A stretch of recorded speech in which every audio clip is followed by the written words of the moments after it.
We are here today talking with Robert Lopez. Thank you for doing the interview with C Squared, presented by Disarray magazine. Thank you for having me. So would you like to give like a little brief history of who you are and what you've done in the punk rock community?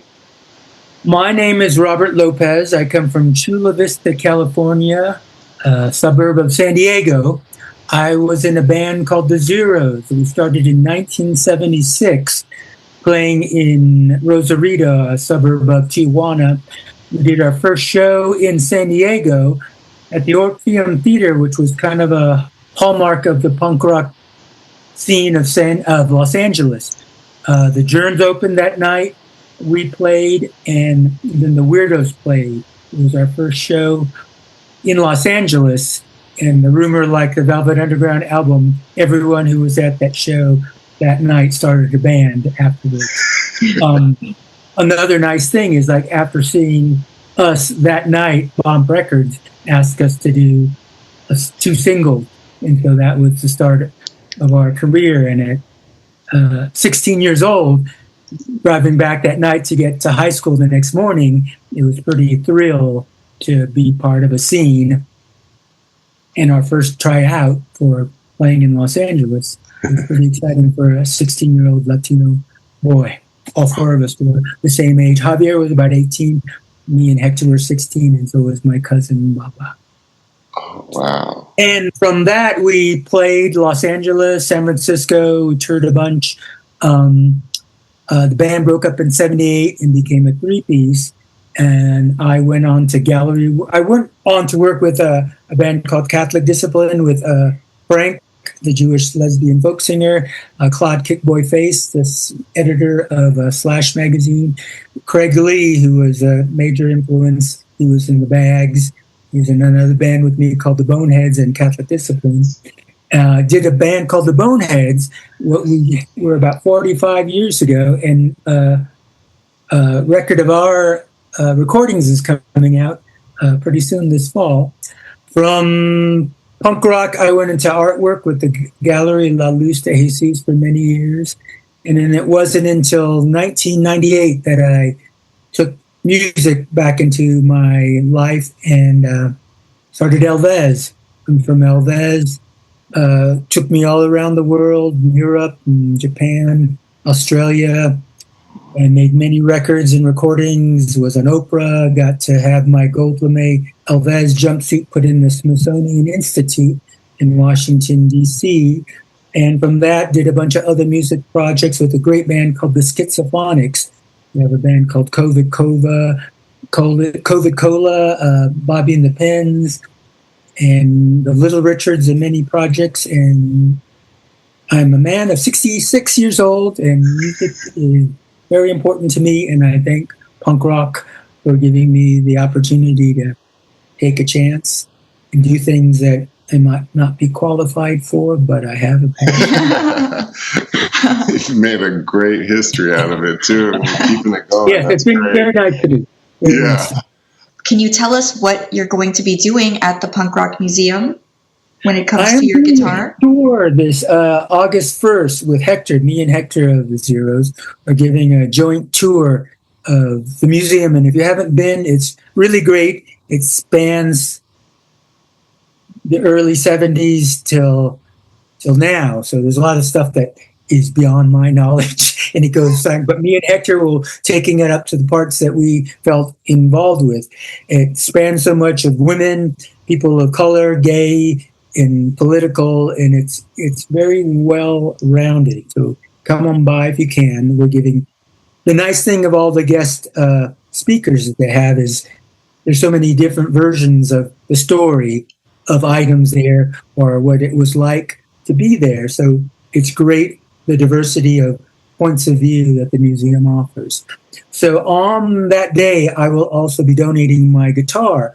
In 1977, I bought this 1966 Rickenbacker Firebird Fireglow from Chip Kinman from the Dills. The Dills had always been my favorite band, and I knew Chip was selling it, and so he had just bought it, but he didn't like it. He didn't tell me because he couldn't keep it in tune. but he was happy to get rid of it, and I was happy to buy it. And so he had bought it in Leucadia, San Diego, which is a suburb of Carlsbad, and I lived in Chula Vista, California, suburb of San Diego, and so we were friends from that. It was an interesting part. We were both of the scene of LA, but we lived in other cities. So at being young age, I think it was a nice time to step away and not be in the party atmosphere or always in the limelight. As a 16-year-old kid still in high school, I think it was very, oh, what did I just see? What can I do better? What did I just experience at a time to formulate ideas in our heads, and how can I work with this? How can I make this better? As opposed to living in the Canterbury, which I eventually did after high school, and being part of the scene and every night at the party and seeing a band. I think it was nice for a teenage mind to separate as us and the Dills lived apart from the scene. Anyways, yes, so the guitar was Chip's, and then it was mine, and I played it for the last 2 years. I've been in the Zeros 77 to 78, and I appreciate it very much. The guitar in its original case, my father stenciled the zeros on it, as you see in Instagram. It's Mr. Robert Lopez for pictures of the guitar, or I guess the Punk Rock Museum will also have pictures and things on their Instagram. But that's the story of my guitar, and now I'm glad to donate it to the museum so you can tell some of the story of the Zeros legacy in Los Angeles punk rock and connection of us and the Deals, because it was a small community back then, and we all were kind of working together. Yeah. And the Deals were great friends and great inspiration to me. I'm glad it'll be there so everyone can take a look at it. Also, the reason we're doing this, we're part of a film called Rum and Riot. It's like a whole connection of the punk rock era and how so many punk rockers were part of the Tiki revival that happened later on. But it's just like so many clubs like the Mabuhay or clubs in Los Angeles that were Polynesian bars. Perhaps the camp of it, the film delves into all the reasons that Tiki and roots punk rock culture merge. And stuff like that. So be checking out for that too. But glad to be part of the museum. I've been there once before. My friend John Reese from Rocket from the Crib was doing the tour, and I've had my friend Alice Bagg do tourism. I'm great that I am able to be a museum piece. Awesome. So if this particular guitar could tell one story, what would it be? I could tell the story of being dropped many times.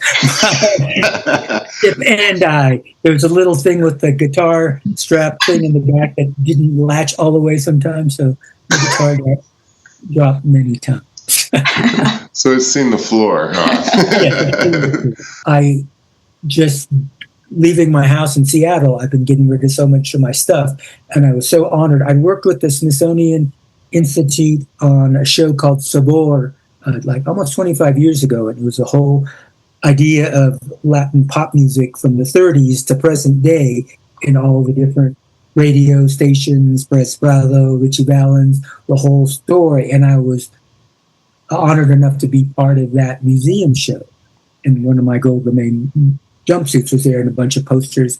But anyways, Smithsonian Institute reached out to me and go, Robert, if you were all the stuff that we know you're moving, we saw it on Instagram.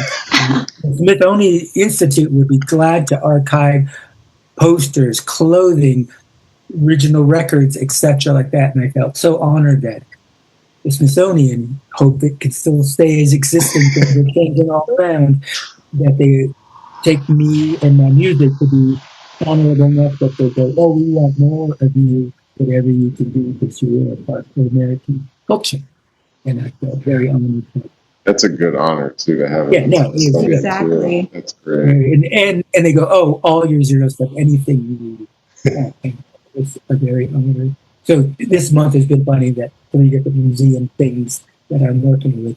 I got one question. This is one I was looking at. I was like, man, the San Francisco show back in the 70s You guys played that song 8 times, the Beat Your Heart Out. Well, Was the there thing was there was something about that? Like, why? Like, was it just like, hey, let's just do it to do it? Well, it was. We were on tour with Mudhoney, and I was still in Elvez mode, so I was coming in a tour from Europe. So they were going to play that show as the 3-piece, and Javier, who something happened the night before, he didn't show up to the show. So it was at the Hollywood Palace in Los Angeles. So Javier was in San Diego, didn't get to the LA gig. All there was the bass player Hector and the drummer Baba, the drummer, and Hector, the bass player. And sorry guys, Robert doesn't come into the tour till tomorrow because he's in Europe. Javier didn't get here. What can we do? One of the band members from Clawhammer said, "I'll play guitar. Only song I know is Beat Your Heart Out." Let's do that 8 times. And so they did a reggae version, speed metal version, traditional version, both. And Mark Arm was in the audience as a plan saying, "Play it again, play it again." And so that is the history of that story. It was more of necessity as opposed to, and the rumor is that the promoter of the show, when he came to get the check, said, "Did you really do this?" Put it on the wall, because great job. And the Zero still got paid that night. And so I wasn't there and Javier wasn't there. But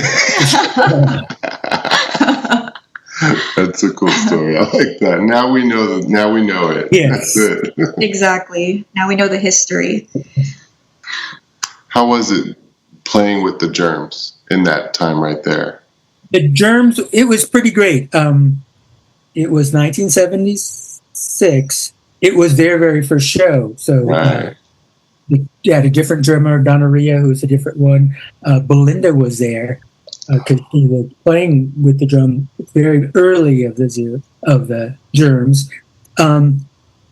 I grew up watching PBS television, and so I had seen Iggy Pop in Detroit when he went and smeared peanut butter on himself. And so when Darby was doing that, I go, "Oh, that's Iggy Pop." And so all their mess and chaos was, I had a reference of, okay, oh, this is John Cage, they're just making noise. Oh, he's doing Iggy now. So to me, I understood it. To many people, like, what the hell are they doing? To me, as a 16-year-old kid, I was well-rounded enough to go, oh, they're referencing this. Oh, they're referencing that. And so it was a great, chaotic, self-exploding. Every band that night did 2 sets except the Germs because they had broken everything. Everything the first set. So the first set, they couldn't do a second set.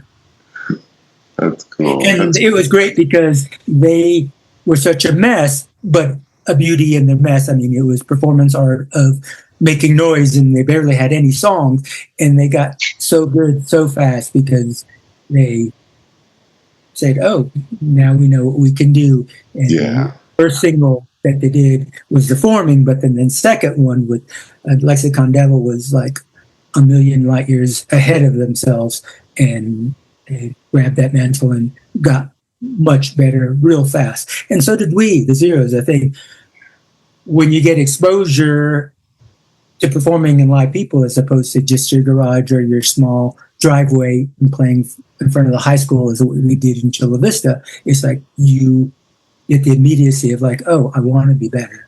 And being 16 and having your peers playing too and being on the bills with your peer, it's like a good impetus for a teenager, actual teenager. I mean, we were friends with X, but they were like 24 by the time when we were 16, which is a completely different age.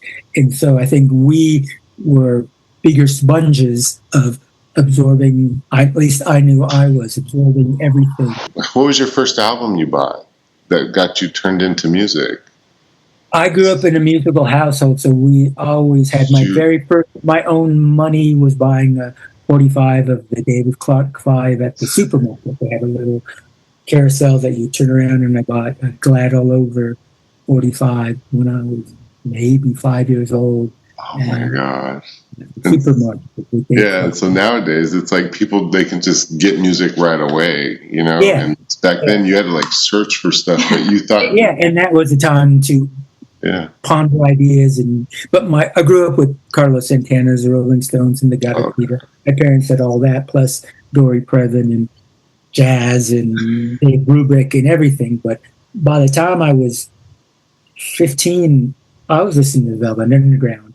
That kind of stuff. So I was searching, and now you can even get everything you want. And that was like what I could find at a thrift store because I didn't have money to buy at the record store. And so it was like searching what you could with the budget I have. And now, luckily, kids can grab everything in every. But with all that extra knowledge they should have, they could make wonderful things because they hopefully notice how everything can mix and match of gamelan, from Indonesian music to Gregorian chants to Spanish flamenco. Take it all in. We were just grabbing with what we could then. Now you don't have to buy it because you can listen to for free and get new ideas. And, don't be afraid to say I'm going to mix Gregorian chant, Indonesian, Spanish guitars. Right. That's true. Do the Zeros still communicate to be able to put out more music? No, we do not. We had a big kind of falling out. There's a documentary called Beat Your Heart Out coming out, hopefully with fall, which has the story, but not everything. Me and Hector had difficulties with Javier because there was 2 films trying to be made, and Javier was kind of like, he wrote most of the songs, but me and Hector wrote a quarter each. So it's like, we like to think that the Zeros was for young lads from Chula Vista, and it was like a joint effort. Javier is more the idea that it was all him, and we were just hired guns, but there were some those. And, he was 18, so he was driving the car, but we were 16, we didn't even have driver's license yet, Right. So he did do that. He did make the call because an 18-year-old has better, hey, lingerie, can we play abilities than a 16-year-old? But we played the songs. We came to rehearsals, as soon as we learned how to drive, we were driving the guitar too. So he has an idea of like, we were just hired guns, but most people, including the 2 different filmmakers, say, it's a story about 4 Latino young men at a time where Latinos didn't get any representation, that we didn't get that much now, but it was a different time for music and us coming and bravely going forward into a new world. So anyways, 2 films. First was a dramatization like the Runaways film, and then there was and at that point Javier goes, oh, I'm not liking the storyline. Rather than asking Javier, I'm asking us, the band, do you like this? It was more of a, my ball, I'm going home, this isn't happening. So much of the chagrin of people who worked on the film for many years, 2 years, and us, who doesn't want a film made on their life? And so it was very disappointing. So that was like the first brick in the wall that Javier was building. Then a second film, documentary, people came in and they had all this footage, 8mm films and etc. and said, let's do a documentary. They got all those people lined up, and then they asked if me and Hector would be part of it. I think Javier thought we wouldn't be because of the big stink of the last one, but we said yes. And so for a short while, it was, okay, this is going to happen. And then again, Javier said, I wrote most of this, and my ball go home, which was years of the guys working, paying, flying all over. And it's like, to Javier, that didn't matter, I suppose. And so it was like a big disappointment. We, Hector, I wanted the story of our life. When you get 66, and I don't have kids, I'm a single man, I go, your legacy, your art is your legacy. I wanted the film out. So, and then another drop of a ball was all the original recordings of the Zeros that we did for Bomb. I play on them, Hector plays on them. I wrote a quarter of the songs, Hector wrote a quarter of the songs, Javier released all that stuff without asking on 3 different labels. Could I use your material? he just took it as his and say, and that kind of upset. I mean, he could have asked, he could have said, here, take some of the disc. Oh, here, take some of the money. But he decided it was his project because the zeros was his logic. So me and Hector decided, well, you're still part of the story. So we formed 077, which was really great because it's almost like if Javier was Johnny Thunders of the New York Dolls, the 072nd was David Johansen and Sylvain Sylvain. Two different entities of what the Zeros was. We had of more of a pop punk sense, and Javier is more scarves and, you know, elegantly wasted or whatever, that kind of style.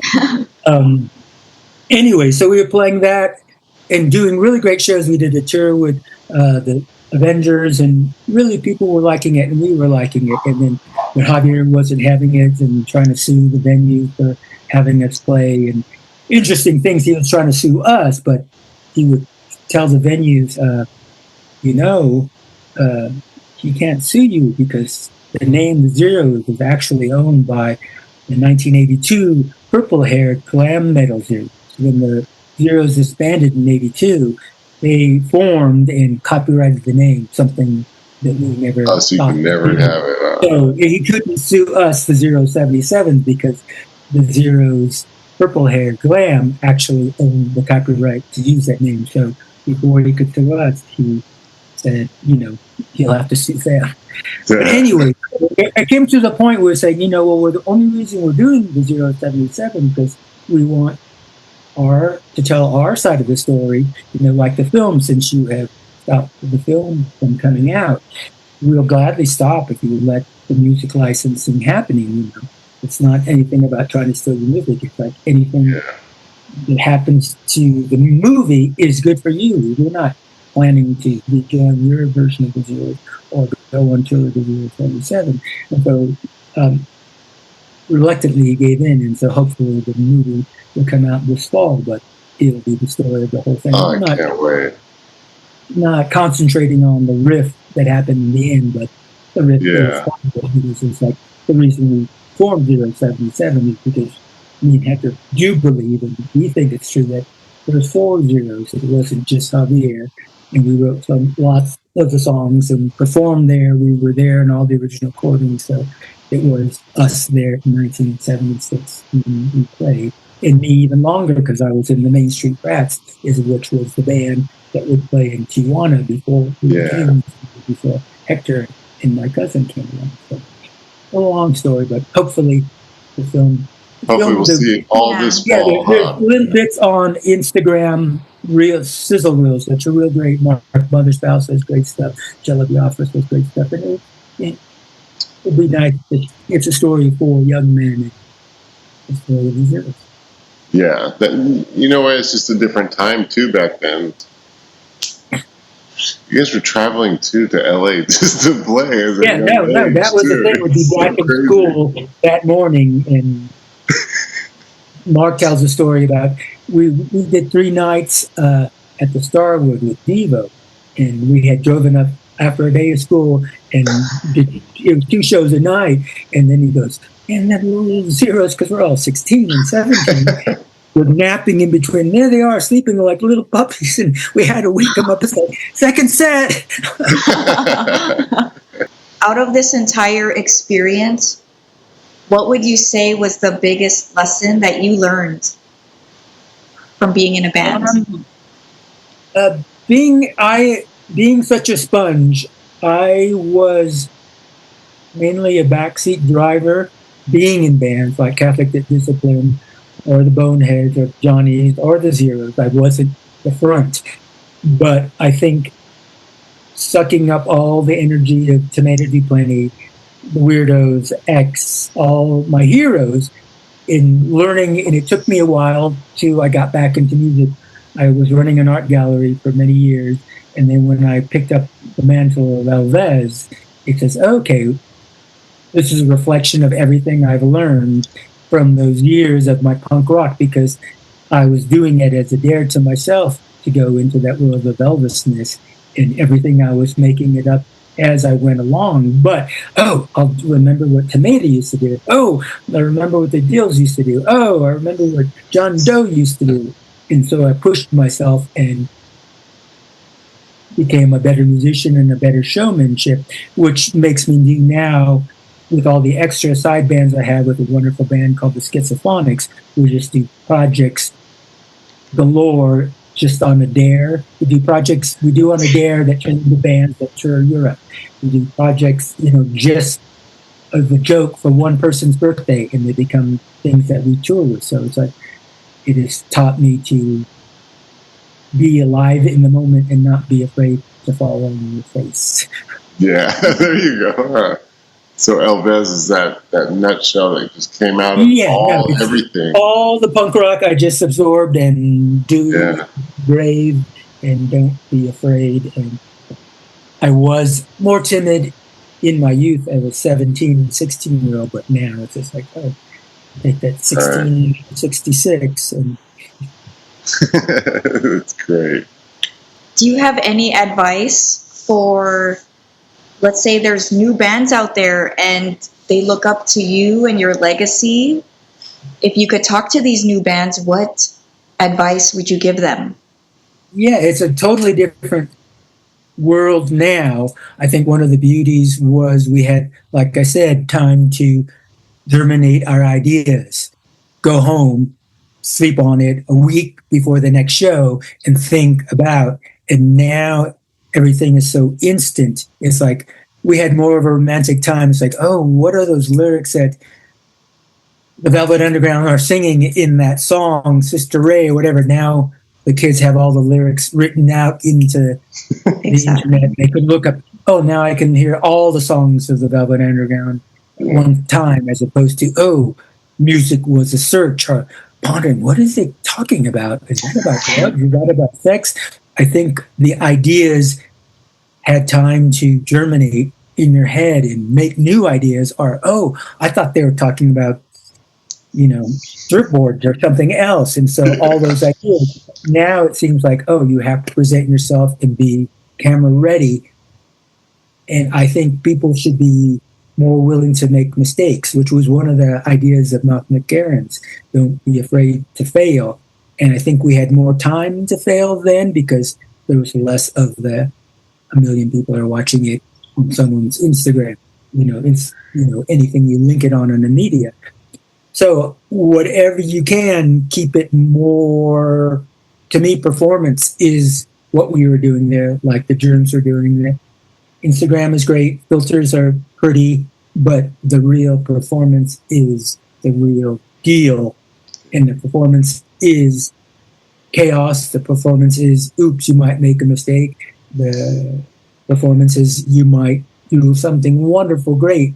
And that's the chance. It's live. I'm such an advocate of the live performance is the thing. Recording is great, video is great, but the live performance, because everyone is getting locked down in their Instagrams and they're filming the show, and that is nothing like the real experience, which has made me what I am. And so take chances, believe in yourself, don't be afraid to make mistakes, and the real performance is the real deal. And it's not always for everyone. Some people are studio people, some people are just writers, but to me, the arc of punk rock is the performative aspect of it, even to fail, the mess, the human condition, the sweat, the snot. Do you remember the best piece of advice you were ever given? I love ideas. But I think Malcolm McLaren's ideas of failure, and I heard it early back then, but I didn't appreciate it so much later, especially in my Elvez times, because it was like, I'm failing, but I'm also making the failure work for me. And that is something, after years of experience, I have learned to make failures work for me, which is a wonderful thing, and not everyone can do that. And so it wasn't advice directly given.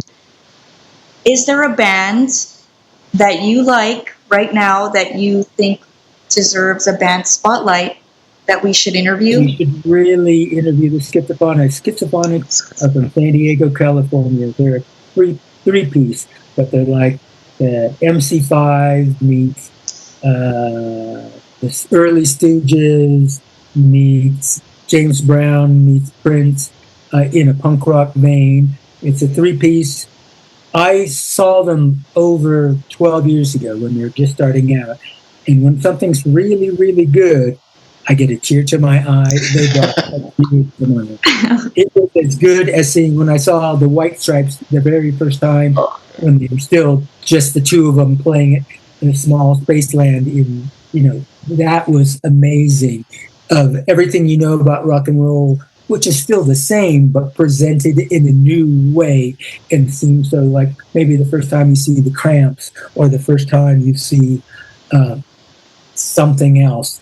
It's basic rock and roll, but presented in a way that is so great. Anyways, that's what sorry, I'm plugging this because the battery of the laptop is going on.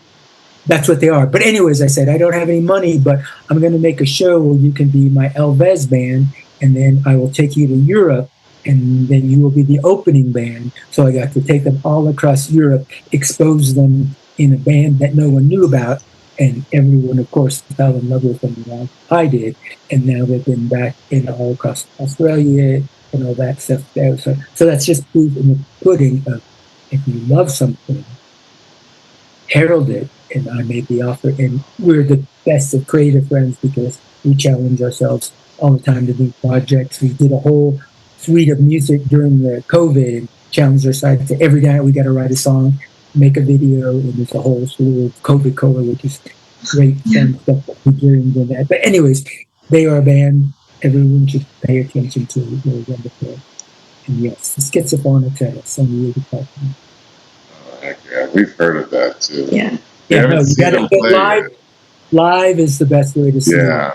They have a few records out, but live, again, performance is the threat. That he's kind of like Iggy Pop, Jimi Hendrix playing with one hand because he's grabbing the mic, and also plucking so strong that he can play one-handed while doing the splits during the turnaround, just like James Brown.